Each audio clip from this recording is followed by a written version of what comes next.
Well, it's nice to meet you. And I'm sorry to pry, but any idea why you were floating down the river? What's the last thing you remember?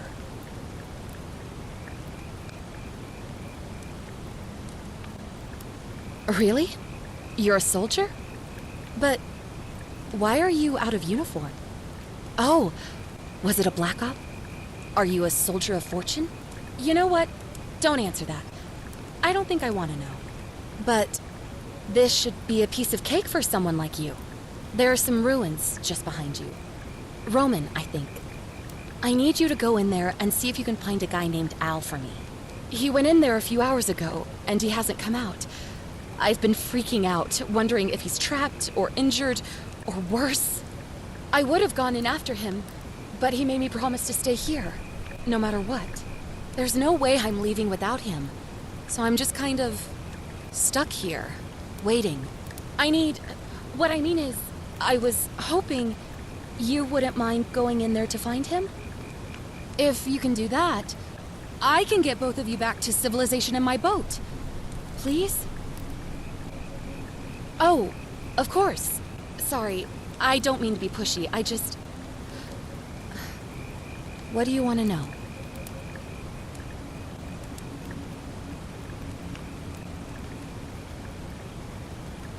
What am I, an idiot? You could hike a long, long way in any direction and never find another soul. Trust me.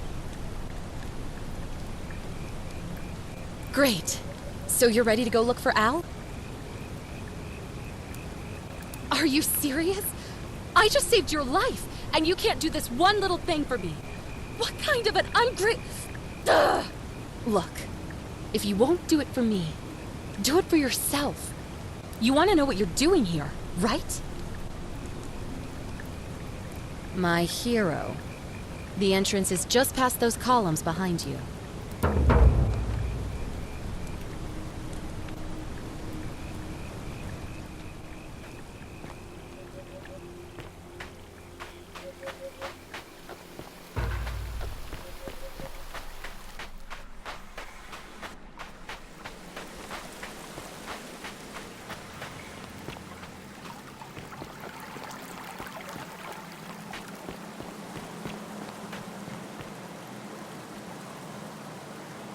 If you're reading this, it means I've discovered the entrance to an ancient Roman city hidden deep underground. Its existence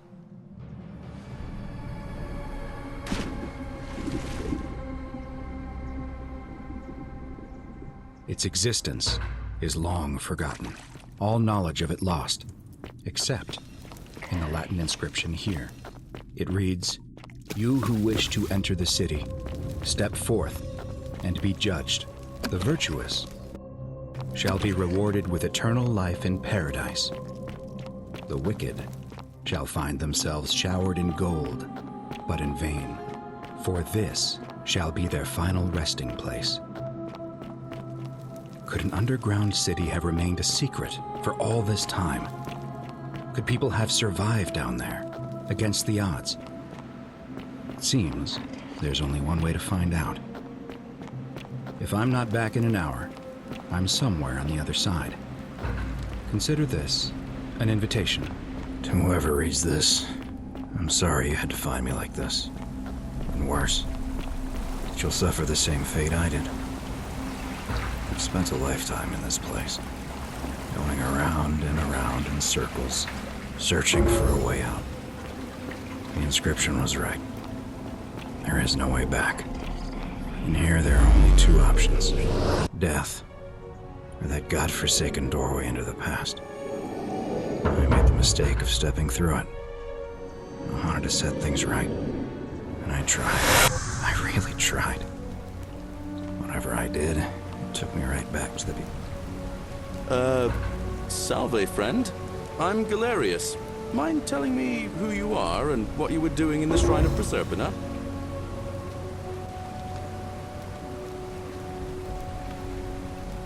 Oh, is that right? Well, just make sure you don't get lost in any other sacred places you're not supposed to be. Can't have you disrespecting the gods by accident, can we now? But listen, most folks seem a bit confused when they get here, but you seem very lost, and in more ways than one. So let me make this nice and simple for you.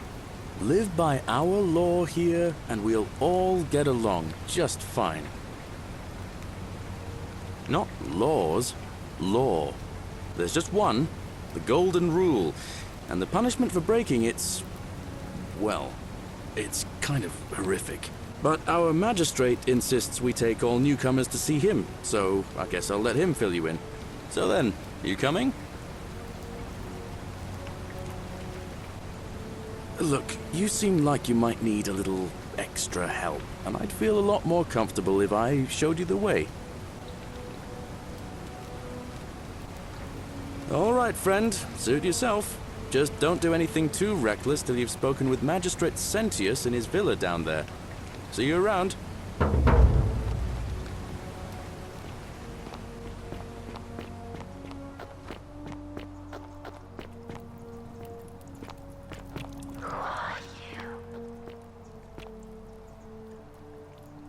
Oh, you're here. I'm so glad you decided to visit. I'm Aurelia, and I hope I'm not being too forward, but the moment I laid eyes on you, I was intrigued. I can tell from the way you carry yourself.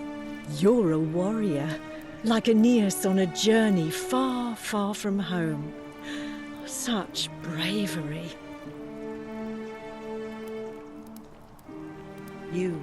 Oh, I see. Cannot You catch prefer the drops of company of water. men. And the Maybe you tree should go and make grass friends with Virgil fascinates you. instead. I take back what I said. Suddenly, I don't find you so intriguing anymore. Let's just forget that ever happened, so we can at least do business. So, what brings you to my tavern? All right, see ya.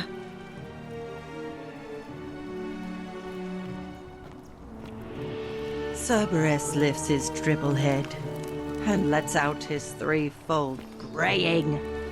Livia, would you stop muttering like Medea over a cauldron? You'll scare away my customers. They follow their trades, imitating their previous lives, but they are ignorant. This again. You're in a world of your own, aren't you?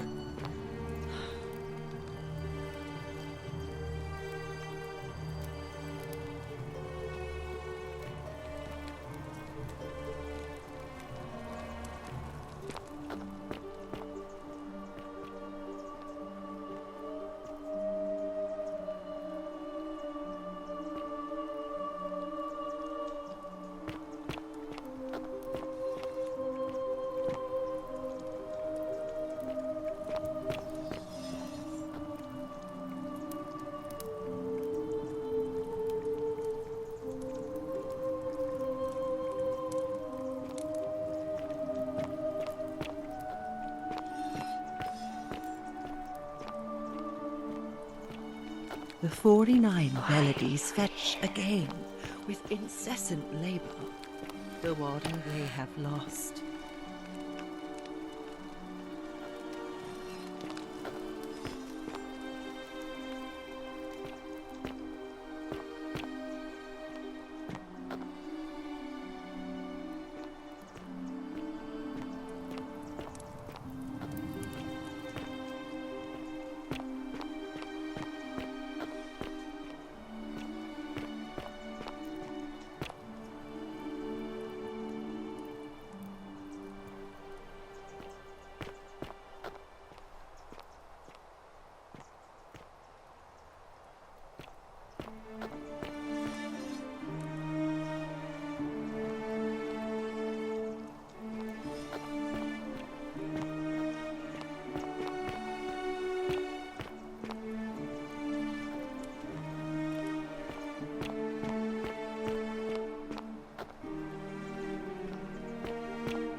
The 49 melodies fetch again.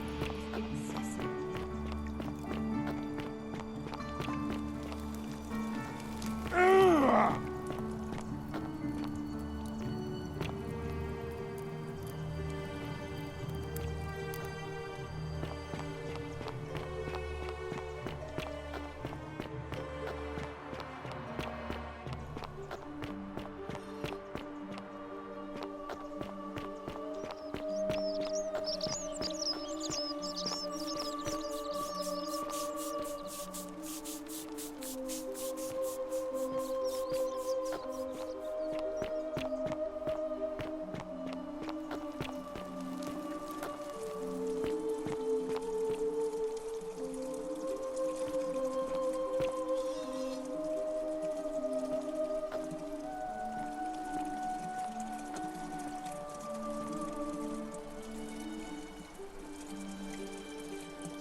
Help! You have to do something! A man arrived in the baths. A real nasty sort, with his face all covered up. And he's got a weapon. You have to do something, or he's going to break the golden rule. Thank you. He's still in there, somewhere. I have to hide. Find me in this empty shrine when it's over. What? Why? All right, fine. Come and find me in my bakery instead. Please be careful.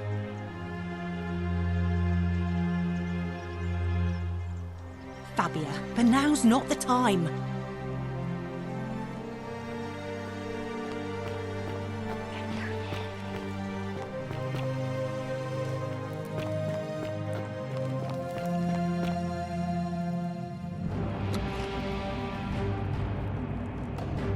Stop right there. I'm looking for Tiberius Quinctius Crispus, otherwise known as Quinctius. Do you know where he is? Thank you. For your service to the Empire, I'll let you live for now, but you'd best make sure our paths don't cross again.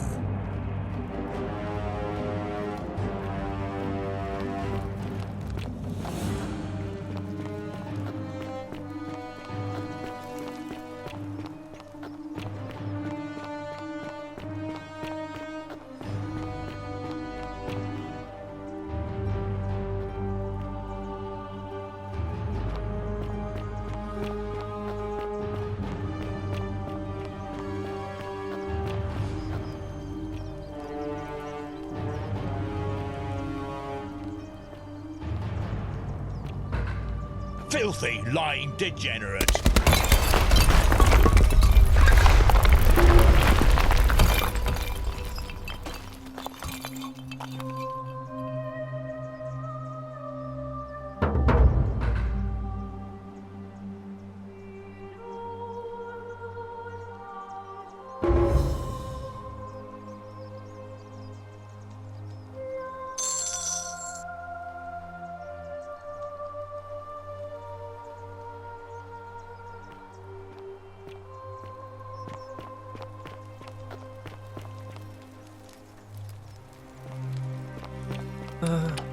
Hello? Hello? My name's Dooley. I live here now because I got in trouble and they said they had to lock me up. I don't know. I don't remember things so good. I think it's just because I was looking for treasure. Yes, but I wasn't. I was just looking. They said I did it more than once, but I can't remember things so good. Then they called me mean names. They called me a liar, Billy. Yes. They said I have to live here now, and gave me this letter. But I'm not good with words. Do you think you could read it for me?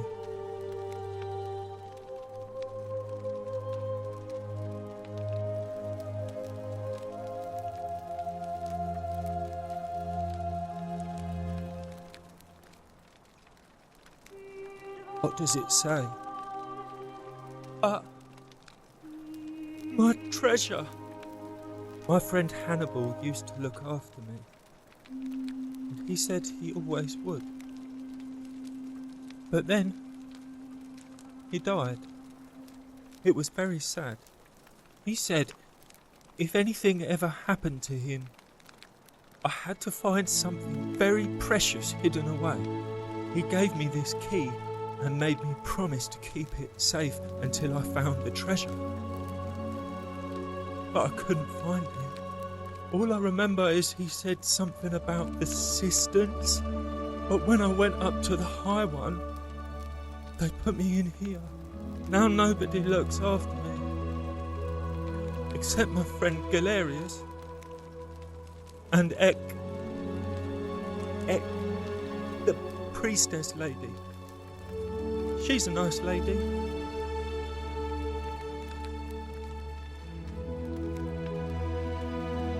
Hannibal said I shouldn't give it to anyone I didn't trust.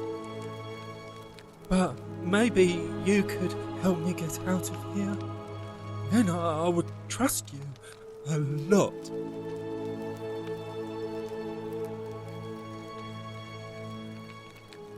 Galerius already tried that. He said the magistrate wouldn't listen, no matter what. Like, Galerius? He's nice. I like Galerius. He made me a doll and everything. If you help make him magistrate, he can get me out of here, and I can give you the key to my treasure. Hannibal said it was in the cisterns. I can't remember what it was, just that it was way up high and very precious.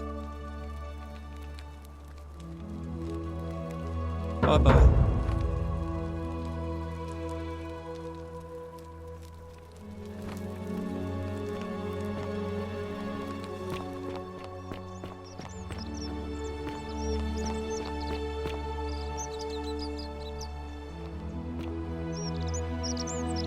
You there? I'm sorry to trouble you, but I couldn't help but notice that fine bow you're carrying. No idea how you managed to get your hands on it, especially in the light of our dear old magistrate's ban, but I'm impressed. And before you ask, no, I wouldn't dream of trying to buy it from you. I have no use for a wooden bow myself. But I would like to propose a joint business venture of sorts. Tell me, do you have any idea how people here end up as golden statues? Well, between you and me, I found an old scroll from years ago, hastily written, in which the author claimed something extraordinary and terrifying. He wrote that when the golden rule is broken, statues spring to life all over the city, wielding golden bows and begin firing golden arrows at the inhabitants. Supposedly, one or two of those arrows is enough to turn a full-grown man into gold. Now, of course, that is a travesty, a terrible, horrible waste of human life, which has to be stopped. And yet, on the other hand, I can't help but think of a tale told by that Greek fella Aesop, the goose that laid the golden egg. With the ability to transmute organic matter into gold, one could create infinite wealth. Use your imagination. Golden animals, insects, trees and plants. The Midas touch without the drawbacks. We are talking riches beyond imagining. And even if we were to split all those riches between the two of us, half of infinite wealth is still infinite. Interested? Excellent. So the first question is, how do we get our hands on one of those golden bows? Now, I have a plan, but first, tell me, are you familiar with the story of the goddess Diana? Good. Then none of this should be a surprise to you. Diana is our goddess of the hunt, the moon, and the underworld, depending on who you ask. The one thing priests and poets agree on is that she carried with her a golden bow and a quiver of golden arrows. And it just so happens that there is a shrine of Diana in this very forum, with a prominent statue of the goddess herself. And would you like to guess what she's holding in her hand? Precisely. I can't tell you how many hours I've spent in that temple staring at it, trying to figure out how to retrieve it without breaking you-know-what. Oh, gods, no! If you tried that, we'd all be dead within moments, I'm sure. No, here's what I propose. You give your bow to me, I cover it in a thin layer of gold leaf, and we create a replica of a golden bow. Then you enter the shrine, extinguish the braziers, and under cover of darkness, swap out the fake for the original. It's not theft exactly, it's more of a trade. But make no mistake, this is a dangerous path, and there's no way of knowing where it will lead. But in my experience, all the best adventures begin with a risky first step. Now, you must have questions. Ask away. So, are you in, partner? Wonderful. Now, if you'll hand over your bow, I can get started applying a layer of gold leaf. This is a quality weapon. Now, bear with me for a moment. And here we are, a gold leaf bow.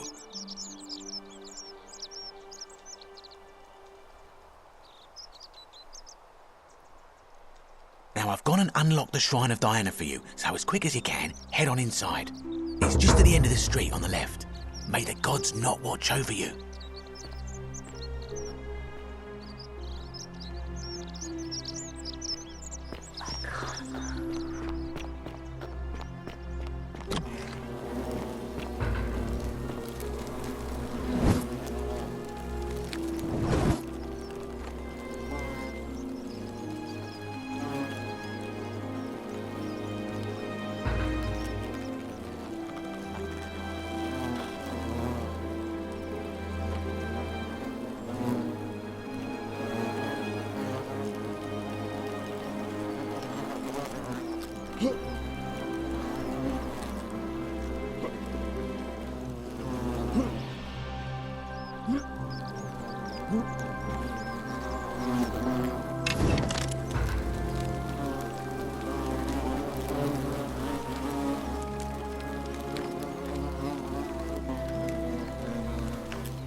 Wonderful. Just go. And yet you did. And now... it's hardly my fault. You just...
My beloved Galatea, I write this so that one day, when we're finally together, you will understand what I've done and why I had to do it.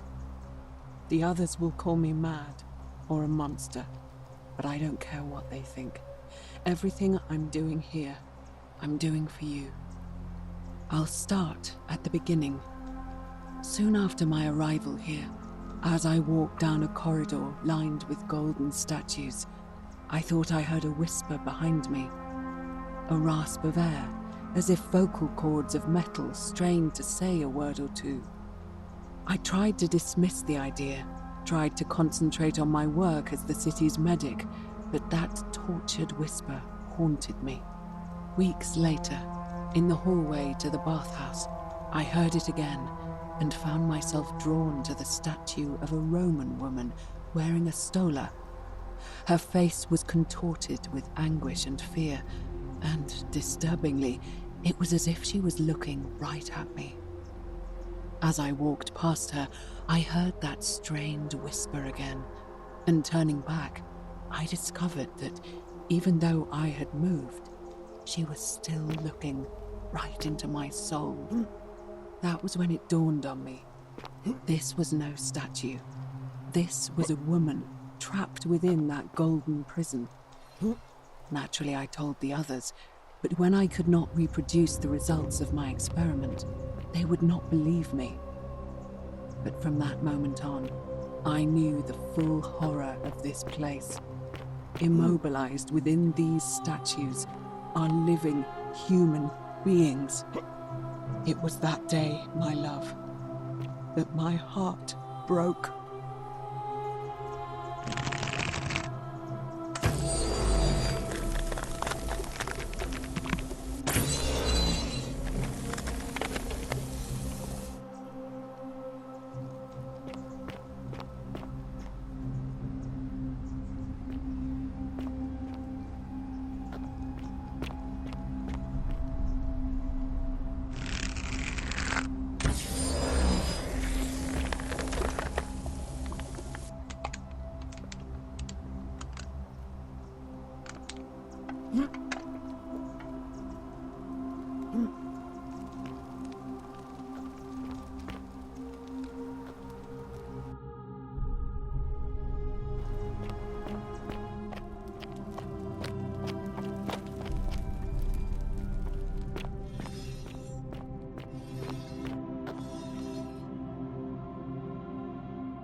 You're not supposed to be here.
Thank you.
My beloved Galatea, after I learned the terrible truth about the golden statues, I wandered the city as if in a nightmare.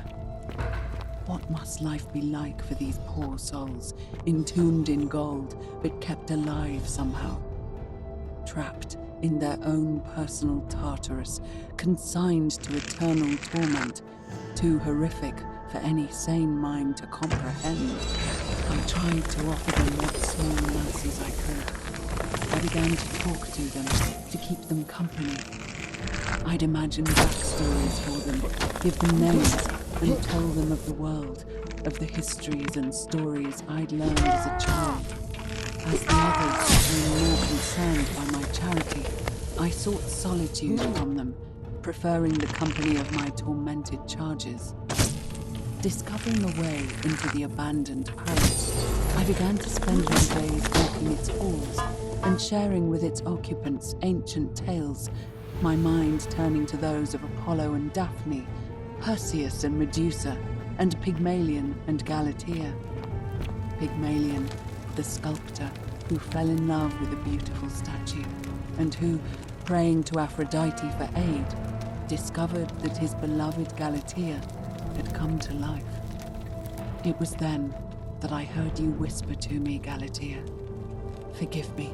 I know that is not your real name, just one I have borrowed from a story. But when I turned to look at you, I saw the most exquisitely beautiful woman I have ever known. Your face, forever frozen in a look of haunting sadness. Our meeting gave me new purpose, to free you from your golden prison, so that I might one day hear you speak, not just whisper your true name to me. So I gathered tools for the long and difficult task ahead, barred the doors to this place, and set to work.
My beloved Galatea.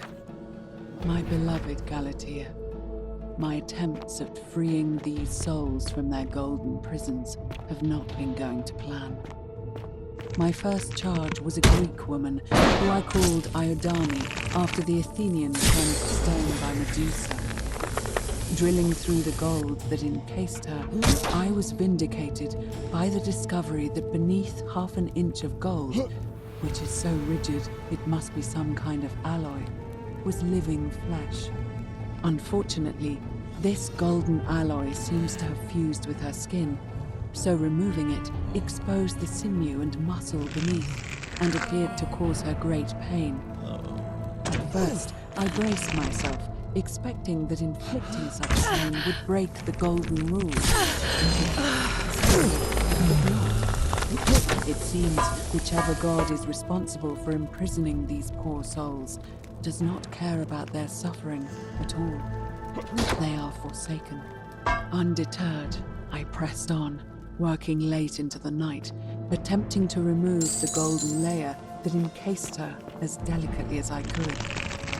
Eventually, I was able to free most of her body, but when I released her from her restraints, her first act was to lunge for my throat, clawing at me with all her strength in those sharp metal talons.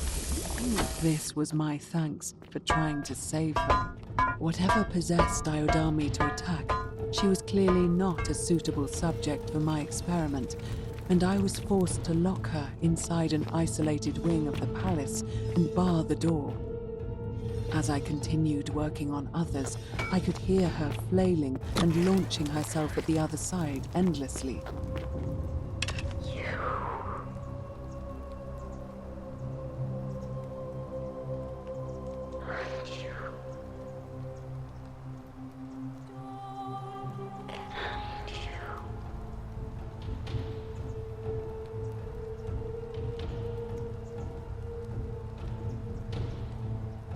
And you must be the wretched snake who broke into my palace and disturbed my experiments. And worst of all, look at what you made me do to her. This never would have happened if you just stayed away. You're going to pay for that.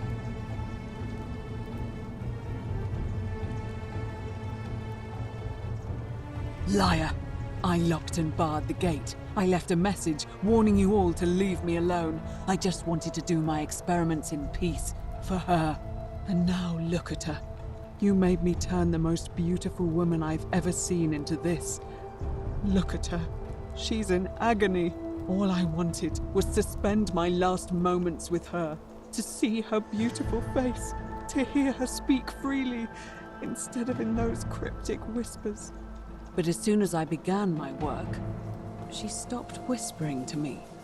And now I discover she started whispering to you instead. What's so special about you? What do you mean, the same voice?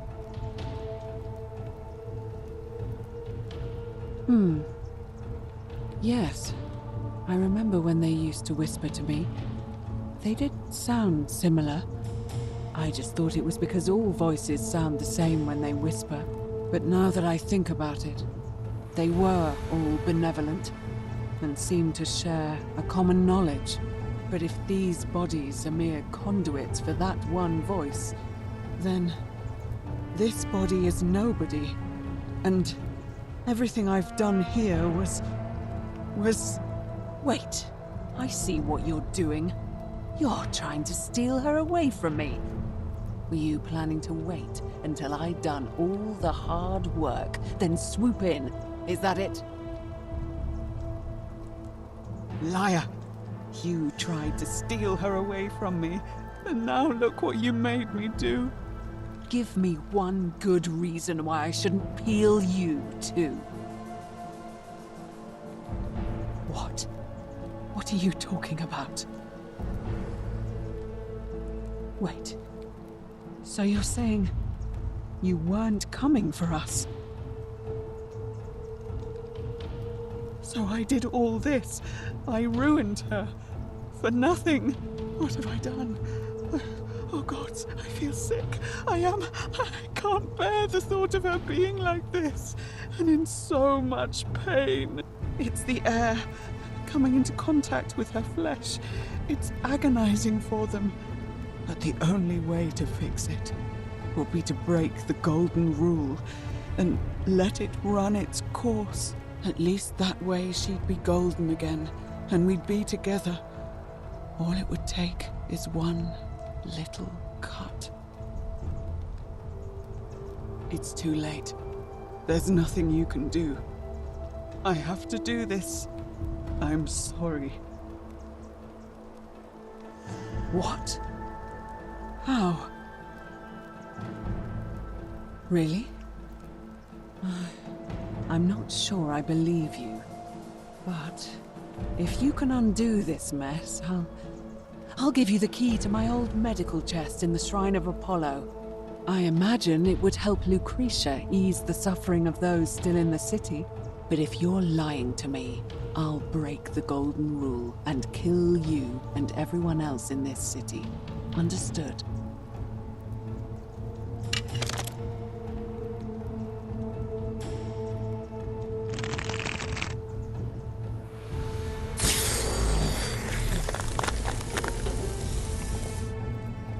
You did it. You took away her pain. I don't know what to say. Thank you, thank you. I swear I will never harm her again. I swear it. I'll stay here to keep her company. But these poor souls, what can be done for them? I've tried everything I can. I fear the only one capable of releasing them properly is whichever god doomed them in the first place. In any case, I must honor our bargain. Here's the key I promised you. It opens a chest in the Shrine of Apollo.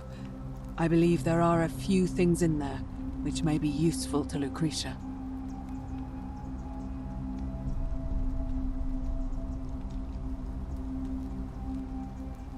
Now, please leave. The door here leads out onto the palace balcony. You should be able to make your way down from there. Go, and never return.